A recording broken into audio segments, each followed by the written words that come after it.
All right, Ben from the Natural Medicine and Nutrition Clinic in Subiaco, and I'm here to talk about oils, fish oils in particular.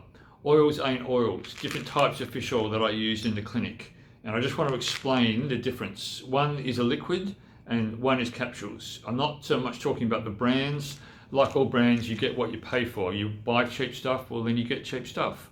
With oils, it's very important that you get a good quality oil because you don't want to be putting rancid fish oil into your body. And that's really important. And fish oil is expensive when it's a good quality one because, again, you get what you pay for. And if you want to buy cheap stuff, well, you can do that from supermarkets or Chemist Warehouse or whatever. Here's a little trick for you. If you want to go and buy 1,000 capsules for $10 in a big jar or whatever, I recommend you do that. But if you want to, well, you can. Go and do a test. Cut one of those capsules open and smell the oil. If it stinks like fish and smells off and fishy, then that's not going to be real good for you because that means it's oxidized and it's been damaged with oxygen and the oil's gone rancid, and then you're putting that into your body, you're actually going to do more damage than good. You're not going to reduce inflammation or get your brain working better or whatever. That's not what's going to happen. So that's a little test. Fish oil, when it's clean and healthy and not oxidized, it should smell very mildly like the ocean or fish, but it shouldn't stink, it shouldn't smell bad, it shouldn't be strong. So remember that, do that little test. If you've got some fish oil at home, cut one of the capsules open and see how it smells. That will tell you quite a lot.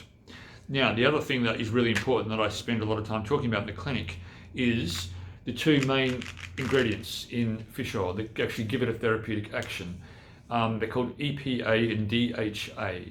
EPA, they always abbreviate it, right? EPA is eicosapentaenoic acid, EPA, and DHA is docosahexaenoic acid, or DHA. Yes, I studied for 3 years to learn how to say those words, that's true. But anyway, the point is they do different things clinically. So when someone comes into me and into the clinic and says, I'm taking fish oil, my first question always is, well, what are you trying to achieve out of that? What is the objective in taking that fish oil? Because it is good stuff and it does good things, but most people don't have a clue about why they're taking it. So there's two main reasons as to why I want people to take fish oil. Either you're trying to get your brain working better, your cognition, your thought, your memory, your recall. That's important, and that's the DHA, the docosahexaenoic part of the compound that does that. It's connected to your cognition and your thought and your memory. The EPA, the eicosapentaenoic acid, is more about reducing inflammation in the body. So they do quite different things, and they always label them on the bottle. They have a tiny little writing, and you will see this one. This is a bioceuticals one. This is quite a good quality one. This is a liquid bioceuticals, and this is a capsule bioceuticals. The eicosapentaenoic acid, or the EPA, is 320 milligrams in this. And in this, the eicosapentaenoic acid is 2.5 grams, which is 2,500 milligrams. So to take 8 of these or take a teaspoon of this, that's the same sort of dose. So you can see, even within the same brand, it's quite a big discrepancy. I'd rather just have a teaspoon of this, it's much more powerful. This is quite nice, it just tastes like minty mouthwash. Or you've got to have 8 capsules. Now this is okay, you can still do that.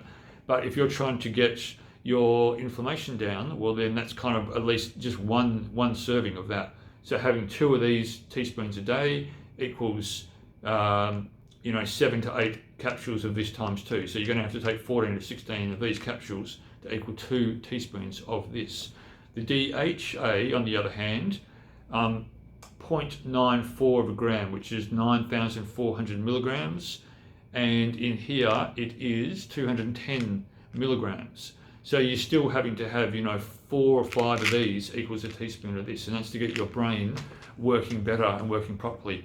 I recommend, usually I want to have about 800 milligrams of DHA. So that is you're going to have 3 or 4 of these or a teaspoon of this to get you up to that level. And for the EPA, I sort of want it to be about anywhere over 1,000 to about 1,500 milligrams. So you can just see when you walk into a pharmacy, they will just say, well, this is omega-3 and it's high strength, so here's the one that we're trying to sell off the shelf, go and buy this, and off you go. They won't be able to tell you anything about the EPA or the DHA. They don't understand that, and they won't be able to explain that. And they won't ask you what do you want it for, because they don't really know. They're just trying to sell you the thing that is going to go out of stock, basically. So when you're buying fish oil, think about that. What are you trying to achieve? Are you trying to get your brain working better, or are you trying to get your inflammation down? Because then you can read the EPA and the DHA, and that will tell you which one you need to get, and how, more importantly, how many of the capsules or the liquid you need to have per day to try and get some sort of therapeutic effect. So hopefully that makes sense. And if you've got any questions about that, you let me know. That's Ben from the Natural Medicine and Nutrition Clinic in Subiaco.